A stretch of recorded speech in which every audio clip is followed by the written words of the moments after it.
That's done.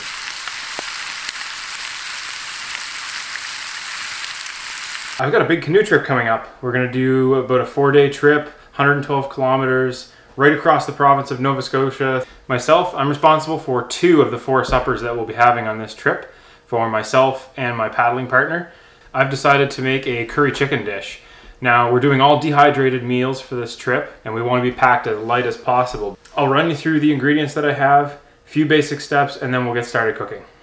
2 cans of mushroom pieces, 1 can of lentils, 2 cans of flaked chicken. We're going to use about 2 tablespoons of coconut oil. We're going to have a couple of teaspoons of garlic, 2 cans of this VH red coconut curry sauce, 1 sweet onion, 2 red peppers, about 2 cups of green beans. These are just frozen green beans. Full cup of jasmine rice. When it's served, it's going to go with a slice of naan bread. All of this together will give us about 750 calories per serving. What I tried to achieve with this meal is to use as simple ingredients as I could. I wanted to make one just super simple, plenty of calories and energy to get you through the day. So let's get started.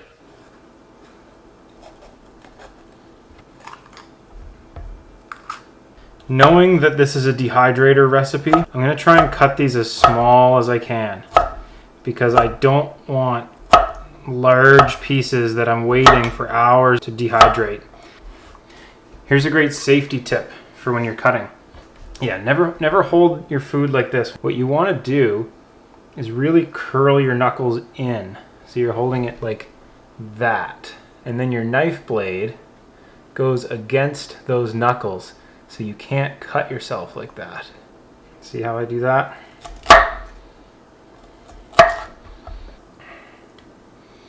Okay. So there's my veggies. The reason I'm using canned chicken instead of fresh is just that it dehydrates a little better. It's got more preservatives in it, which, you know, not something you want for every day, but when you're talking about dehydrating backpacking meals or canoe trip meals that you're going to be taking for long periods of time that need to last, some extra salt and preservatives isn't really a bad thing. First thing I'm going to do is brown up the chicken. I'd like to get it a little bit caramelized. I'm hoping that'll help with the flavor. So the nice thing about coconut oil is it's really high in calories. So it's a great alternative for cooking. And if you want to like jam in some extra calories, it's a really great product to use.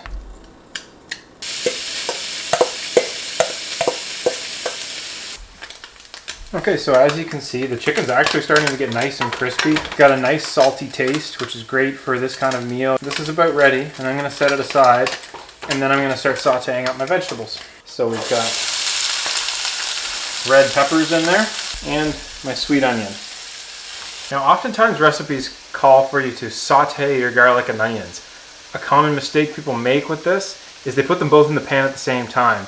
What ends up happening is that your garlic actually burns while you're cooking and it turns bitter. What you're looking for is your onions to start turning translucent. That's when you want to add in your garlic. You only want to cook the garlic for a minute or 2. Normally, I always cook with nice fresh garlic, but just for convenience sake, this is what I'm using. If you have a recipe that calls for a lot of garlic and you don't want to be there mashing up cloves, the jarred garlic is a pretty good alternative. I'll work that garlic around. So I'm just going to stir it back in. Now that I've got my garlic and onions and red peppers more or less sauteed and cooked up, I'm just going to incorporate the rest of my vegetables. So that would be my green beans, my lentils, and my mushrooms.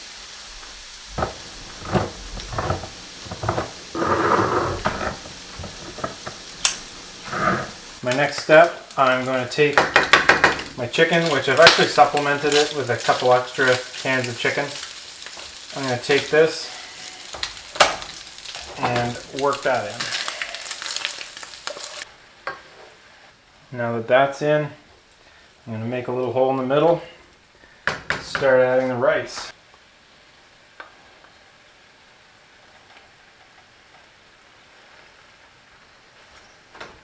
I'm going to start mixing in my sauce next. Figured I would need 2 of these. I may need to put a 3rd.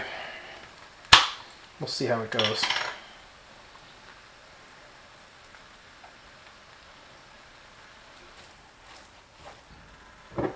Put the second one in.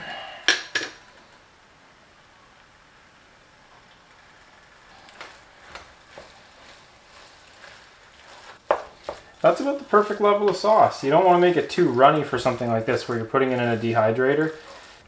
I'm just going to put that down to a simmer, throw a lid on it, and let it simmer away for 10-15 minutes. Next step is dehydrating it all so that we can pack it on our backs without it going bad in our bags. Now I'm just going to start laying out food on the tray, and you really don't want to crowd it, otherwise it's going to take forever to dry. Okay, so that's about all I'm going to fit. Take that off, pop it in the dehydrator.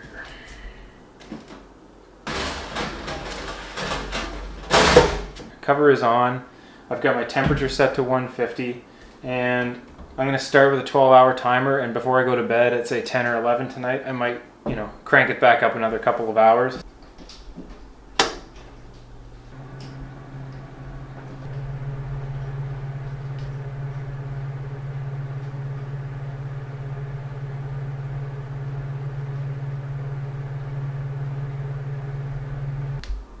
And there you have it. That's completely dehydrated curry chicken.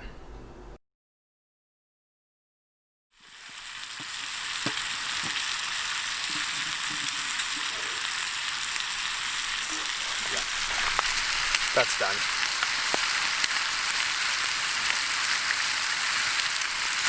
Got some stickier ribs.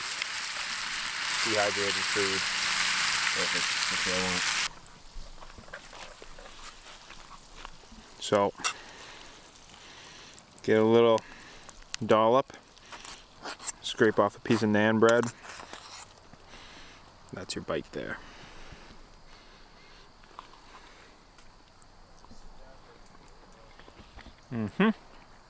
That's so good. Oh my god.